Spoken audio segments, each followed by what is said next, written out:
Mis daş dövrü. Mis daş dövrü cəmiyyətin tarixi inkişafının ən mühüm mərhələlərindən biridir. Mis daş dövründə daş alətlərin hazırlanma texnologiyası daha da təkmilləşdirilmiş, ənənəvi əmək alətləri sırasına yeniləri əlavə olunmuşdu. Bu dövrdə sümükdən əmək alətləri hazırlanmışdır. Ev sənətkarlığında yer şumlamaq üçün hazırlanmış toxalar, tikiş işində istifadə olunan biz və iynələr, qaşovvari bıçaqlar xüsusi diqqət cəlb edir. Sümükdən müxtəlif bəzək və məişət əşyaları da hazırlanmışdır. Bu dövrdə daş və sümük məmulatlarla yanaşı metaldan istifadə olunmağa başladı. Qədim insanlar əmək alətləri hazırlamaq üçün daha davamlı və sərfəli xammal axtarırdılar. Bu xammal isə metal oldu. İnsanlar misin döyülmə xassəsini icad etdilər. İlk vaxtlar onlar mis külçələrdən soyuq döyülmə üsulu ilə müxtəlif əşyalar hazırladılar. Zaman keçdikcə bu külçələr əvvəlcə ocaqda qızdırıldı, sonra xüsusi qablarda əridildi. Beləliklə, ibtidai metal işləmənin əsası qoyuldu.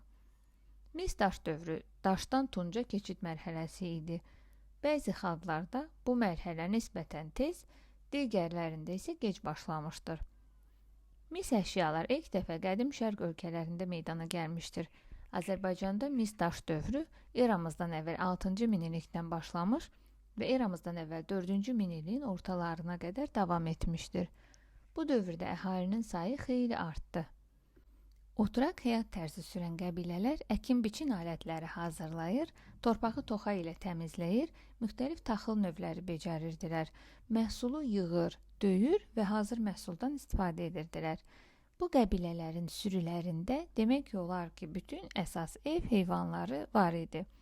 Mis daş dövründə insanların əsas ərzaq mənbəyi əkinçilik və maldarlıq məhsulları idi. Yaşayış məskənləri üçün bir qayda olaraq çay kənarı və kiçik bulaqlara yaxın ərazilər seçilirdi. Möhrə və ya çiy kərpicdən hörülən evlər əvvəllər dairəvi, sonralar isə düzbucaqlı planda tikilirdi. Mis daş dövründə qazma tipli evlər də mövcud olmuşdur.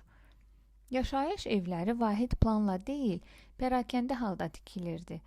Bu evlərin davamlılığını artırmaq və qoşa çatlı damın ağırlığına tab gətirməsi üçün evlərin divarlarının qarşısında xüsusi dayaqlar hörülürdü. Belə tikililərə daha çox Cəlilabad rayonunda yerləşən Əliköy Məktəbə yaşayış məskənində təsadüf olunur. Divarları suvanmış, döşəməsinə həsir salınmış mənzilləri qızdırmaq, həmçinin yemək hazırlamaq üçün evin ortasında və ya divar dibində ocaq qalıyırdılar. Çox vaxt mənzillər və onlara bitişik ambar binalar başqa sahələrdən xüsusi divarla ayrılırdı. Mis daş dövrü əhalisi əkinçilik və maldarlıqla yanaşı ev sənətkarlığının müxtəlif sahələri, dulusçuluq, daş işləmə, toxuculuq və s. həmçinin balıqçılıqla məşğul olurdu. Bu dövrün əhalisi ərzağa olan tələbatının bir qismini ovçuluq və balıqçılıq vasitəsilə təmin edirdi. Lakin bu dövrdən başlayaraq ovçuluq və balıqçılıq ikinci dərəcəli təsərrüfat sahəsinə çevrildi. Mis daş dövründə toxuculuq sənəti daha da inkişaf etmişdi.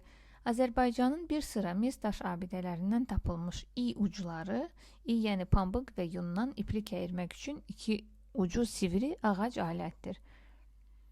Onlar bunu sübut edir. Toxuculuğun inkişafına təkan verən amillərdən biri qoyunçuluğun inkişafı və yun istehsalının artması olmuşdur.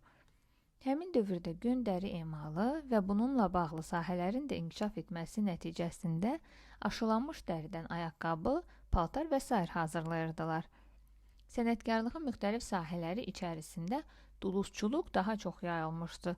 Onun müxtəlif inkişaf mərhələləri olmuşdur. Belə ki, neolit dövründə bəsit və kobud formalı qablar hazırlanırdı. Mis daş dövründə saxsı qablar forma və hazırlanmasına görə fərqlənirdi. Yeni qab növləri istehsal olunurdu. Onların davamlılığını artırmaq və keyfiyyətini yüksəltmək üçün yeni texniki üsullardan istifadə edilirdi. Dulusçular qabların davamlılığını təmin etmək məqsədi ilə gilin tərkibinə xırda doğranmış saman və başqa qatışıqlar əlavə edirdilər. Süfrə üçün istehsal olunan qabların səthi isə xüsusi səliqə ilə hazırlanır, onlara müxtəlif naxışlar da vurulurdu. Bu dövrün ən mühüm yeniliklərindən biri saxsı qabları bişirmək üçün kürələrin meydana gəlməsidir. Mis daş dövrünün əvvəllərində ictimai həyatda qadınların mövqeyi hələ də möhkəm idi. Qadın nəslin yaradıcısı, müqəddəs varlıq hesab edilirdi. Azərbaycanın bu dövr mədəniyyət abidələri arasında qadın heykəlləri də tapılmışdır. Bu dövrün özünə məxsus dəfn mərasimi olmuşdur. Ölülər yaşayış məskənində, binaların arasında və evlərin içərisində bastırılmışdır. Ölülərin üzərinə qan rəmzi sayılan qırmızı boya çəkir, yaxud açıq qəhvəyi rəngi təbii boya səpirdilər. Qəbirlərdə müxtəlif bəzək əşyaları da tapılmışdır. Mis daş dövründə əhalinin həyatında müxtəlif dini ayinlər, ofsun mərasimləri də müəyyən yer tutmuşdur. Qobustandakı qayaüstü rəsmlərin bəzilərində ofsun və dini mərasimlərin təsvirləri vardır. Mis daş dövründə Azərbaycan əhalisi Ön Asiyanın qədim mədəniyyət mərkəzləri ilə əlaqə saxlamışdır. O dövrə aid binaların quruluşu, tikinti texnikası, həmçinin təsərrüfat və məişətdə işlədilən əşyaların oxşarlığı bu əlaqələrdən xəbər verir. Mis daş dövrünün son mərhələsində metallurgiya sayəsində baş verən dəyişiklik insanların həyatında yeni, daha mütərəqqi mərhələnin Tunc dövrünün başlanğıcını qoymuşdur.